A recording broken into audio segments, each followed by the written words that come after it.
Hey guys, Sammy C-Dub. We have been asked how to wrap this pillar setup from here all the way down. I'm gonna show you guys how to do it. Check it out. So first thing I'm gonna do, I'm gonna run some knifeless along this edge back here. My goal right now, because we're filming this to just do an educational, just give you an idea. I'm not gonna sit here and babysit this, but tuck your knifeless in, get it back in there so that you don't have to attempt to run a knife. We wanna use knifeless so we're not cutting on a flat surface of the car. Empty face is okay on the car. Try and use knifeless as much as possible. So what we're gonna do is I'm not gonna remove mirrors. We're not gonna go too insano on this thing right now. What I'm gonna do is I'm gonna set it up so that I have enough up top to cover that top rail. There we go.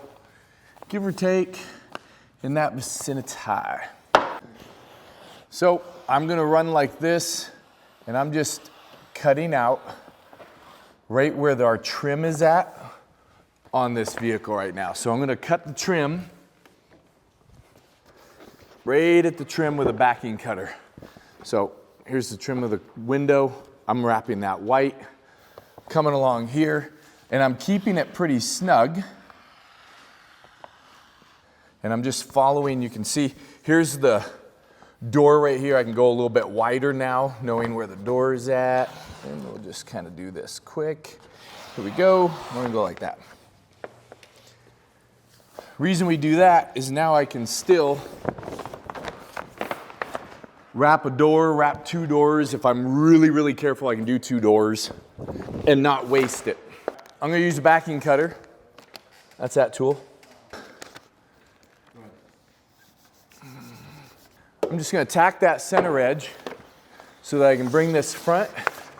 And what I'm gonna do is I'm gonna take this and I'm gonna pull this nice and tight, okay? I want this section right here to come around nice and tight and clean so that as we come around this edge with that pull, we're gonna get rid of any availability of wrinkling and whatnot. So what we're doing right now is a cold stretch.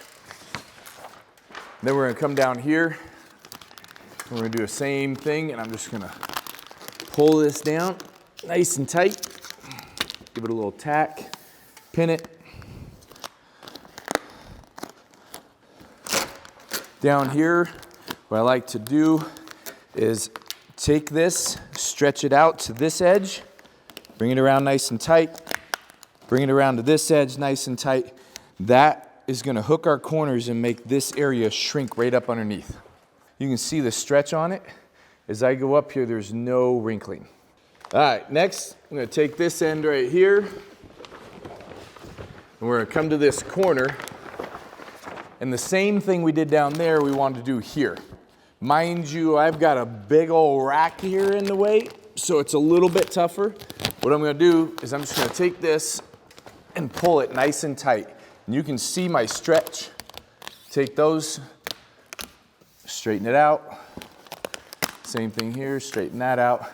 And I want good pull this direction. Now if you look in here, see how it's super relaxed. So I'm gonna come back in, relax this vinyl. And you'll see it just kind of shrinks up so that I can just come over that edge really cleanly. And then up here, I'm just gonna pull out again. Remember, this top is going this way. This part is going down.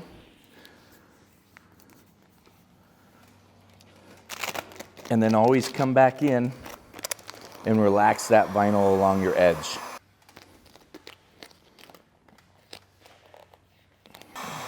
We're gonna warm this up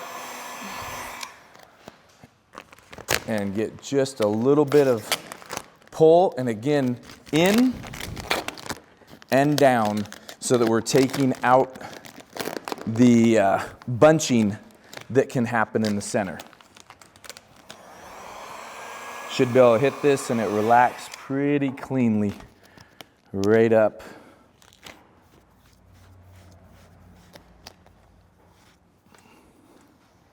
There we go. Huh? Gorgeous. Eat it back in here just a little bit to get down below that bottom edge. So, and I think I'll be close to my knifeless. Hopefully I didn't go too far. I think I did pretty good there. I'm gonna give a little slice so it can lay down. Perfect. Now you got this little bundle of, oh my gosh, right? So we can get rid of this. We're gonna take this little bit here and we're gonna just get rid of that edge because nothing's going right there. I've already got it back to where our knifeless is at.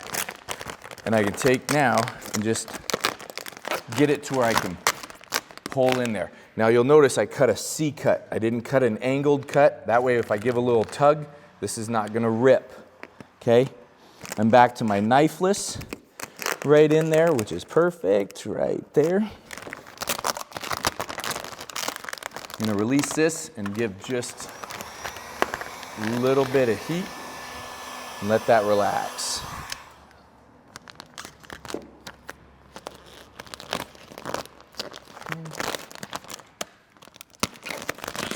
And another little pull. As you go down, you want to have a decent pull all the way down. If you have good pull, which is going to be that stretch this way, you're not going to get the wrinkles on the back side that bends and curls. Once you get that stretch, you can grab your front, give it a little bit, just let it relax. Take that. And now it's cool, right? And just nice and easy.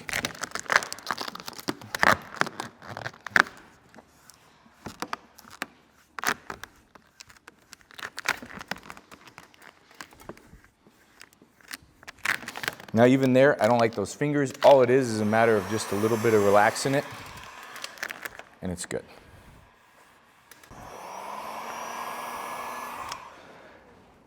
Get a nice clean start. Let it relax.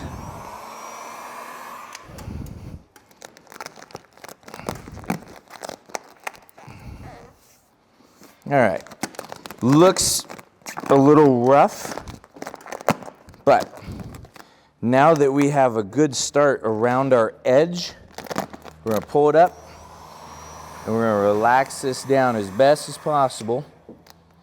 And then you can take your squeege.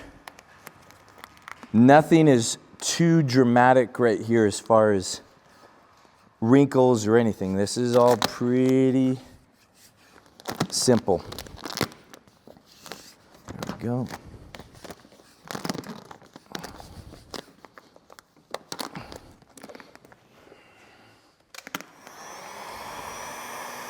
There we go. Just gonna relax it a little bit, bring it back in again.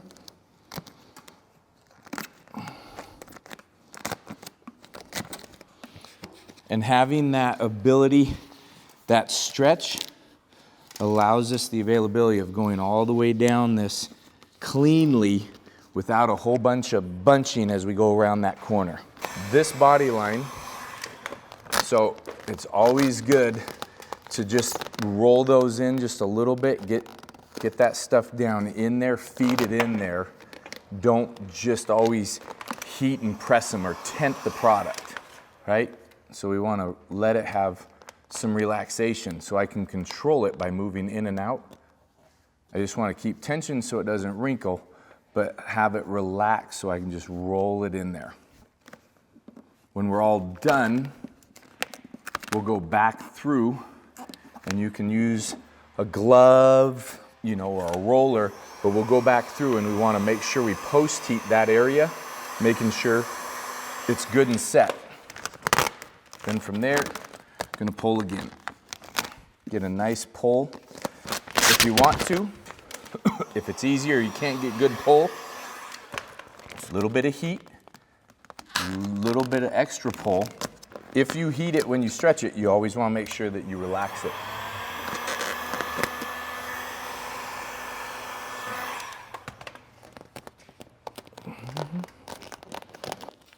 Get back to our knifeless.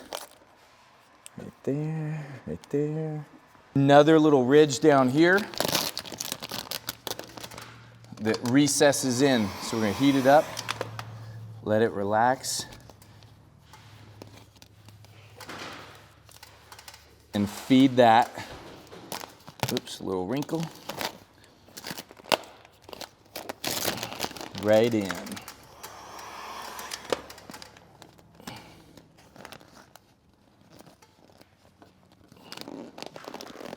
And relax. In the back, and just run that down. There we go. Somewhere in that vicinity, we're not going to stress too much. There we go.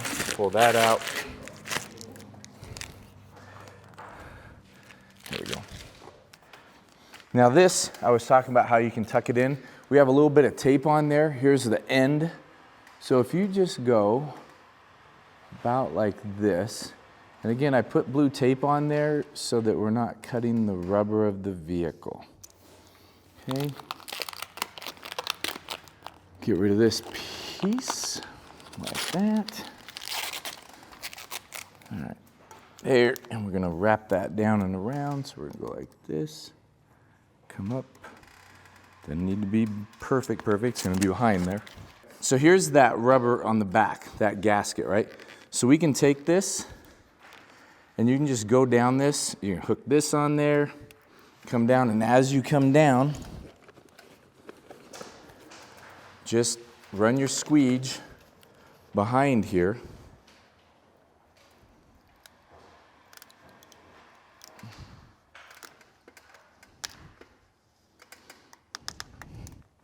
And I probably went a little deep down low. I'm not worried about it because I'm going to rip all this off as soon as I'm done.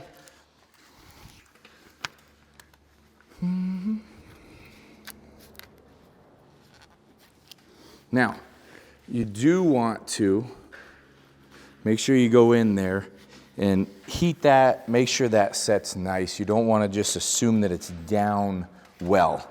So you do want to spend the time, give it a little bit of heat, make sure it's set so that it doesn't want to pull if you didn't get your perfect stretch and whatnot. But this gives you that nice clean one, and then the tape makes it so that we don't have to worry about cutting the rubber. I can come around, give it a little heat. That lets this vinyl relax. Heat it again. Make sure it's pulled up and it's not stuck to anything. You can bring this along, nice and easy. Clean. You're just gonna trim right on that backside. Right down. Super clean.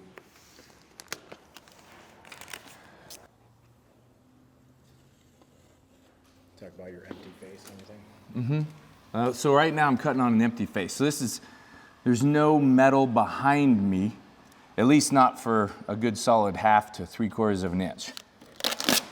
But you'll notice when I was cutting that was all the blade I had.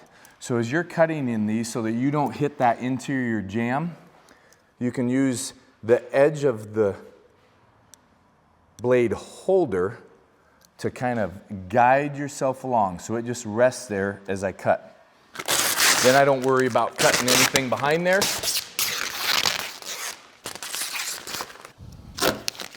And I left myself about an 1/8 inch, so I pulled that nice and tight. So now, assuming I did it correctly,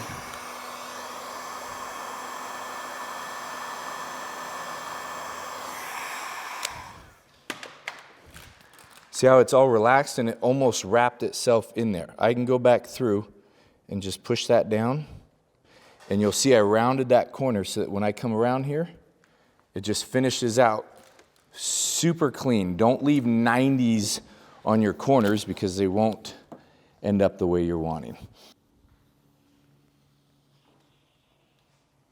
Same thing again. Quick upper from A pillar all the way across the top and down your back pillar without having that failure in the back corner. Hopefully that helps some of you guys. Appreciate you. Don't forget to like, subscribe, all that good stuff.